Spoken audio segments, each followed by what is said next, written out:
میں نے حیرانی سے پوچھا کہ آپ کیا چیز کھاتے ہیں؟ کوئی نسخہ یا کوئی جڑی بوٹی استعمال کرتے ہیں کہ جس سے جوانی برقرار ہے؟ وہ کہنے لگا کہ میرے بیٹوں نے خود اپنی صحت برباد کی ہے اور میں نے جان بچائی ہوئی ہے۔ اس بزرگ کی کہانی سنانے سے پہلے آپ سے گزارش ہے کہ اس ویڈیو کو لائک لازمی کریں اور چینل کو سبسکرائب بھی کر دیں۔ اللہ تعالیٰ جس کو طاقت، عزت، صحت، مال و دولت دینا چاہے اس کے لیے ذریعہ بنا دیتا ہے۔ وادی کاغان میں ناران ایک مشہور مقام ہے جہاں گرمیوں میں لوگ سیر و تفریح کرنے جاتے ہیں۔ بڑی خوبصورت جگہ ہے۔ چند میل اوپر جھیل سیف الملوک ہے جس سے دریائے کنہار نکلتا ہے۔ دریا میں ٹراؤٹ مچھلی عام ہوتی ہے۔ ناران میں ایک آدمی تھا جس کے بارے میں مشہور تھا کہ 120 سال سے زائد عمر کا ہے۔ ظاہری طور پر وہ 60-70 سال کا لگتا تھا۔ اس کے 3 بیٹے تھے جو بوڑھے اور ضعیف لگتے تھے۔ یہ صاحب بڑے صحت مند تھے۔ مال مویشی سنبھالنا، گھر کے کام کاج، ذمہ داری کرنا، جنگل سے لکڑیاں لانا ان کا روزمرہ کا مشغلات تھا۔ مجھے یقین نہ آتا تھا کہ اتنی عمر کا آدمی اتنا صحت مند، چاق و چوبند کس طرح ہو سکتا ہے۔ ایک دن میں نے اس کو اپنے پاس بٹھایا اور پوچھا کہ واقعی آپ کی عمر 120 سال سے زائد ہے؟ اس نے جواب دیا کہ بالکل سچ ہے۔ اپنے دانت دکھائے جو نئے پیدا ہوئے تھے۔ سر کے بال بھی کہنے لگا کہ پھر سے کالے ہو رہے ہیں۔ میں نے حیرانی سے پوچھا آپ کیا چیز کھاتے ہیں؟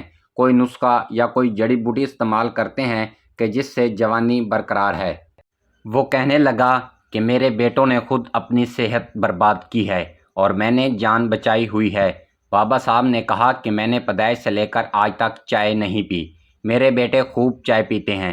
دودھ دہی سے دونوں وقت صبح و شام خوب پیٹ بھر کر روٹی مکئی کی کھاتا ہوں۔ دوپہر کو روٹی بالکل نہیں کھاتا۔ بچپن سے عادت بنی ہوئی ہے کہ کبھی کبھی لسی میں ساگ، کدو وغیرہ پکا کر کھاتا ہوں اور اس میں مکھن یا گھی خوب ڈالتا ہوں۔ دالیں اور آلو وغیرہ بھی اسی طرح پکاتے اور کھاتے ہیں۔ کہنے لگے کہ میری طاقت اور صحت کا ایک راز ہے جو اس طرح ہے کہ کہنے لگے کہ میں جب جوانی کی عمر کو پہنچا تو والد صاحب کے ساتھ بالا کوٹ جو کافی دور ہے جاتا، وہاں سے ہم آٹا، چاول اور گڑ وغیرہ لایا کرتے تھے۔ ایک دن میں آٹے کے لیے اکیلا چلا گیا۔ والد صاحب کسی دوسرے کام میں مشغول تھے۔ ادھار لایا کرتے تھے۔ جس کھتری دکاندار سے میں سودا لایا کرتا تھا اس کی دکان پر پہنچا۔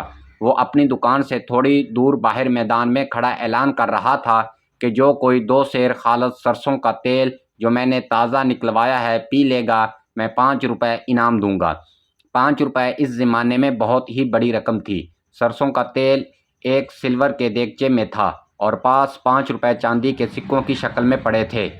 اس کے ارد گرد کافی لوگ جمع تھے۔ شرط لگی ہوئی تھی، 2 سیر تیل پینا آسان نہ تھا۔ میں نے دکاندار سے پوچھا کہ یہ شرط آپ نے دکانداروں کے لیے لگائی ہے یا پھر ہر ایک کے لیے؟ اس نے جواب دیا جو بھی پی لے گا اس کو انعام دوں گا۔ اگر تم ہمت کر سکتے ہو تو پی لو اور انعام لے جاؤ۔ میں نے کہا کہ پہلے مجھے آٹے کی بوری دو اور 1 سیر گڑ بھی دے دو۔ اس نے دکان سے بوری دی جو 2 من 10 سیر کی تھی۔ میں نے اٹھائی اور ایک دیوار پر رکھ دی۔ سب تماشا دیکھ رہے تھے۔ کئی لوگ کہہ رہے تھے کہ اتنا تیل کوئی نہیں پی سکتا، جو پیے گا مر جائے گا۔ میں نے پرواہ نہ کی، پاؤں کے بل بیٹھا، دیگچا منہ سے لگایا، 3 سانسوں میں اللہ کا نام لے کر پی گیا۔ فوراً اٹھا، 5 روپے جیب میں ڈالے اور بوری کندھے پر رکھ کر تیز تیز چلنے لگا۔ بالا کوٹ سے کاغان تک تمام چڑھائی ہے۔ میرا دل میلا ہو رہا تھا۔ میں نے گڑ کھانا شروع کر دیا۔ جوں ہی 1 میل چلا پسینہ بہنے لگا۔ جوں جوں چلتا پسینہ زیادہ مقدار میں نکلتا۔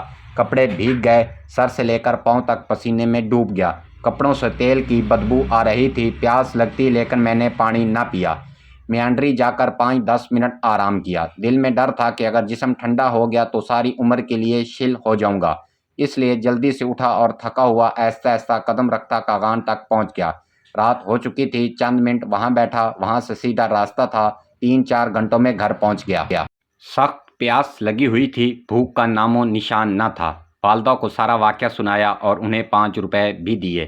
والدہ نے پہلے تو ڈانٹا، پھر بستر پر لٹا دیا اور دودھ پی لیا، پھر سو گیا۔ صبح اٹھا، والدہ نے گھی میں روٹی تر کر کے کھلائی اور اوپر سے گرم دودھ پلایا۔ دوسرے دن بالکل ٹھیک تھا۔ طاقت کا اندازہ نہ کر سکتا تھا۔ جسم میں عجیب قسم کی طاقت محسوس ہو رہی تھی۔ میری والدہ نے بکری کا دودھ گرم کر کے گڑ ملا کر چند بار پلایا۔ ٹھنڈی چیزیں کھانے کو کچھ نہ دی۔ بس میں طاقتور بن گیا۔ اس تیل نے میرا جسم لوہے کی مانند کر دیا اور آج تک کمزوری نیند نہیں آئی۔